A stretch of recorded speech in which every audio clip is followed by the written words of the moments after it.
عزیز طلبہ و طالبات، آپ سب مبارکباد کے حقدار ہیں کہ آپ سب کو اللہ تعالیٰ نے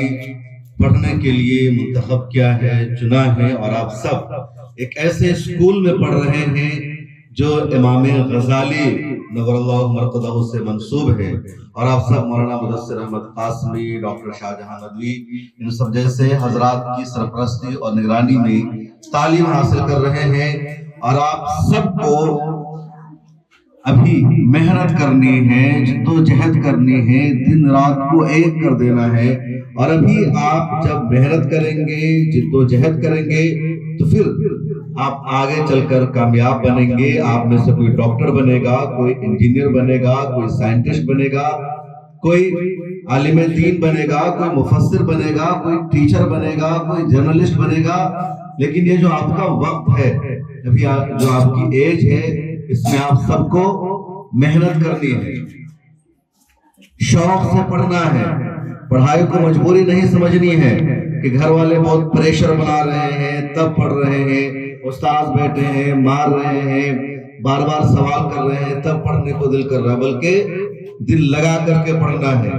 محنت سے پڑھنا ہے۔ جو پڑھنے کا ٹائم ہے اس کے علاوہ ٹائم میں بھی آپ کو پڑھنا ہے، اور خود دل لگا کر پڑھنا ہے۔ جب آپ پڑھیں گے دل لگا کر، محنت سے،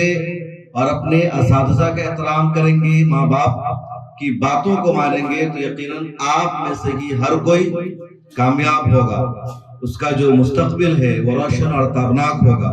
آپ سب یہاں ہاسٹل میں رہتے ہیں، کچھ بچے گھر سے آتے ہوں گے،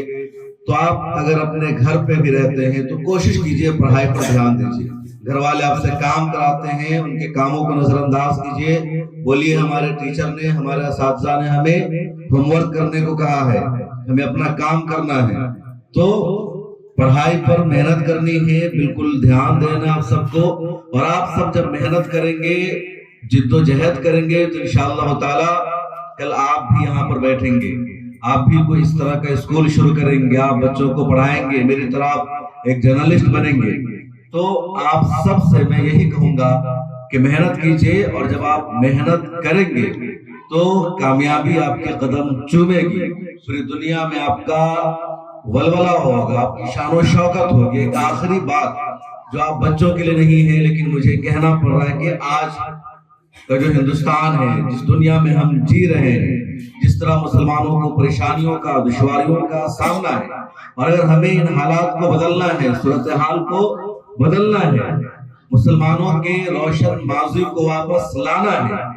تو اس کا ذریعہ آپ سب ہیں۔ وہ ہندوستان کے حالات کو نہیں بدل سکتے جو سیاست میں ہیں، جو سماجیات میں ہیں، جو دوسری دنیا میں ہیں، بلکہ وہ بچے جو آج تعلیم حاصل کر رہے ہیں، جو اسکول میں زیر تعلیم ہیں، وہی بچے ہندوستان کے مسلمانوں کا مستقبل بدلیں گے، تعلیم کے ذریعے، محنت کے ذریعے۔ کیونکہ اگر ہماری ترقی ممکن ہے، ہماری صورتحال میں تبدیلی ممکن ہے، تو اس کا ذریعہ صرف تعلیم ہو سکتا ہے۔ تعلیم کے علاوہ ہندوستان میں کوئی اور ذریعہ نہیں ہے مسلمانوں کے حالات کے بدلنے کی۔ اس لیے آپ پر ذمہ داری ہے 30 کروڑ مسلمانوں کی، پورے ہندوستان کی، ایک ایسے ہندوستان کے مسلمانوں کی تصویر کو بدلنا ہے، اور اس کی شروعات آپ سے ہوگی۔ اس لیے آپ سب